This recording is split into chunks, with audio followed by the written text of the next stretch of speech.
Hello YouTube, this is Darkon633 and we're going to take a look at another Star Wars review. This time we're going to take a look at the Star Wars Rogue One vs. 2-pack, which contains Captain Cassian Andor in his standard attire versus the Imperial Stormtrooper. What's annoying about this set is that it's another set that includes an exclusive version of Captain Cassian Andor in his standard attire that we've seen in a lot of the promotional photos and also throughout most of the film.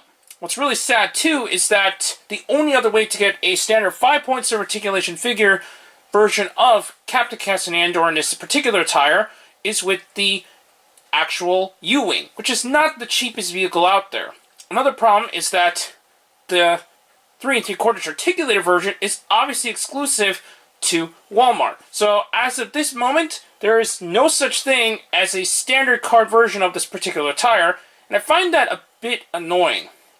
Overall, what makes this set different from the other sets is that, for what I could tell, this is the first exclusive pack that includes new figures, since there is a couple of other exclusive multi-packs, but they're usually just repacks of previously existing figures and having some kind of different paint scheme or other different changes. But overall, this is pretty much the only exclusive 2-pack to include new figures, at least as of this time.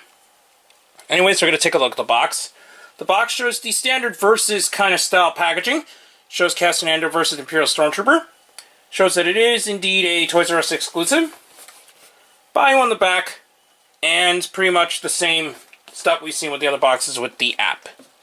Now, Captain Cassian Andor, unfortunately, at least in my copy, was warped when I got it from Toysrus. And I find that very annoying since a lot of the figures have been much better in QC this time, but it seems like they still suffer from that plastic that can be warped depending on the way that it's stored or just the way that your actual environment is for the actual storage of the figure. Anyways, we're going to take a look at the Stormtrooper first. Overall, this is pretty much the same we've seen with the single card one. It still has the same articulated head with the ball joint there, same swivels at the shoulders, and the same swivels at the hips. It still maintains the battle damage design, but the main difference is it does feature a white pauldron instead of the orange pauldron.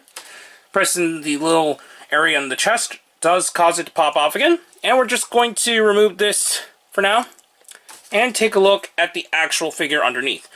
Overall, the figure is pretty much the same we've seen with the other release, but it's still pretty cool for what we got so far. I'm just going to quickly reattach the armor and have a little short comparison with how it looks like next to the standard single carded version. So here's the standard single carded version with the orange pauldron, and overall the sculpts are pretty much the same. There is a little few paint variation just via a different copy of the figure rather than just the full-on design, but overall it's pretty much the same thing we got before in the past. So that's about it for that. We're just going to take the Stormtrooper out to the side since mine also suffers from a little bit of a stability issue due to the warp joints on him too, but nowhere near as bad as Captain Cassian Andor here. Captain Cassian Andor is a pretty decent likeness to Diego Luna. Obviously, these figures are never really perfectly straight on to the look of the characters. We're just going to quickly take it off the stand. Articulation-wise, the head is on a standard swivel, unfortunately. Usually they're on ball joints, but for some reason for him it is just the standard swivel. Same swivels at the shoulders, and the same swivels at the hips. But besides the warped leg, it's still a pretty good figure. He does include this blaster, which can be stored very nicely inside the holster on the side of his hip.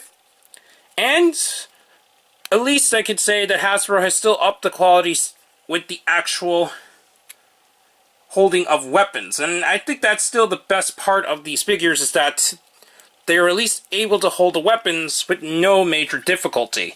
We're just going to quickly put him back on the stand since he won't be able to stand up otherwise. The set also includes 2 other accessories. The standard missile launcher we've seen in a lot of the other figures. I'm not going to put it on the figure since it looks ridiculous and it's not really all for me there. And I think this is a repaint of one of the other grapple weapons he got in the past. I forgot exactly what figure it came with. I think it was K2SO that had the kind of grapple too. But other than that, it's pretty much the same we've seen, maybe just in a different color. But Regardless, I think this is a pretty decent set, and although it is on the $15 price point because it is a Versus Pack, at least it comes with another army builder, and if you did not want to get the U-Wing, this is the only way to get the standard 5 points of articulation version of this Captain Cassian Andor. Regardless, I think it's still really annoying still that Hasbro is continuing to release this particular outfit of the character in very bizarre ways, but other than that, I still think this is a decent set to get if you actually want another Stormtrooper, or if you actually just want a Captain Cassian Andor in his standard attire. Anyways, please comment, subscribe, and check out Hero Club and Hero Taku. Also check out Twitter under Darkon633, and don't forget to check down the other channels down below. Please check the little bell at the bottom of the screen in order to see my content go up as soon as possible, and I'll be back with more Star Wars reviews and more in the future, but for now, I'll be seeing you on YouTube. Bye.